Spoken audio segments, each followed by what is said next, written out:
नमस्कार किसान भाइयों, एमडी किसान पॉइंट यूट्यूब चैनल में आपका स्वागत है।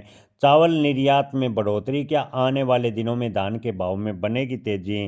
किसान भाइयों, इन दिनों अफगानिस्तान और पाकिस्तान के विवाद के बीच अफगानिस्तान ने भारत से चावल के लिए शिपमेंट खोला है और अफगानिस्तान ने वर्तमान में भारत से 50,000 टन चावल की मांग की है और इससे भारत के धान के किसानों को थोड़ी राहत मिली है। किसान भाइयों के मन में सवाल है कि इस बार चावल निर्यात से सरकार ने सभी तरह के प्रतिबंध हटा दिए हैं, तो इससे क्या धान के भाव में तेजी बनेगी? तो किसान भाइयों, आपको बता दें कि इन दिनों ज़्यादातर खाड़ी देशों को चावल एक्सपोर्ट होता है और वर्तमान में अमेरिका और ईरान के रिश्तों में खटास आ गई है। युद्ध जैसे हालात बनने से चावल का निर्यात काफ़ी हद तक प्रभावित हुआ है। ईरान में अंदरूनी विरोध भी है, इसके चलते चावल एक्सपोर्ट और मिलर पर संकट के बादल छाए हुए हैं। दूसरी तरफ एक्सपोर्ट हो रहे चावल के भाव की बात करें तो 5 रुपये प्रति किलो की बड़ी गिरावट देखने को मिली है। एक्सपोर्ट नीलेश पटेल का कहना है कि चावल के भाव की बात करें तो 5 रुपये की गिरावट आई है, जिसका असर धान के भाव पर भी साफ देखने को मिला है।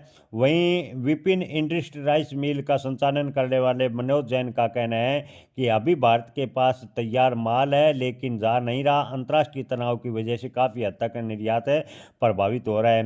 पालीवाल ने कहा कि किसानों ने लगभग 70% तक अपना धान बेच दिया, अब केवल 30% के आसपास किसानों के पास है धान बचा है। मिलर अभी भी पूरा माल नहीं खरीद रहे, अभी केवल जून व जुलाई तक का ही माल मिलर्स ने खरीदा है, जबकि अगस्त सितंबर तक मिलें चलती है और भारतीय प्रक्रिया सैला चावल के रूप में दिया जाता है। ऐसे में मिलर अभी आगे के सौदे करने के चलते खरीदारी में रुचि नहीं दिखा रहे।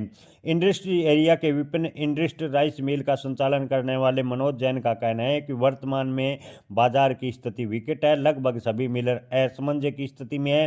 पहले से चावल के सौदे कर रहे थे, लेकिन एक्सपोर्ट नहीं हो रहा, तैयार माल जा नहीं रहा। दूसरा, इंपोर्ट पर बड़े बड़े एक्सपोर्ट का माल विदेशों में नहीं जा पा रहा, क्योंकि अंतर्राष्ट्रीय तनाव, खासकर अमेरिका और ईरान के तनाव के बीच वजह से चावल का निर्यात काफ़ी हद तक प्रभावित हुआ है। और धान के भाव की बात करें तो पिछले काफ़ी दिनों से स्टेबल यानी एक जैसी स्थिति में देखने को मिली है, कोई बड़ा परिवर्तन देखने को नहीं मिला। किसान भाइयों, व्यापारियों का कहना है कि प्रकाश चंद पालीवाल का कहना है कि 10 से 12 लाख टन माल खाड़ी देशों में सप्लाई होता है। युद्ध का असर इस पर पड़ेगा अगर ईरान और अमेरिका के बीच तनाव और बढ़ता है। इसी प्रकार अंतर्राष्ट्रीय तनाव जारी रहता है तो धान के भाव में जो तेजी की संभावना थी उस पर ब्रेक भी लग सकता है। जय किसान।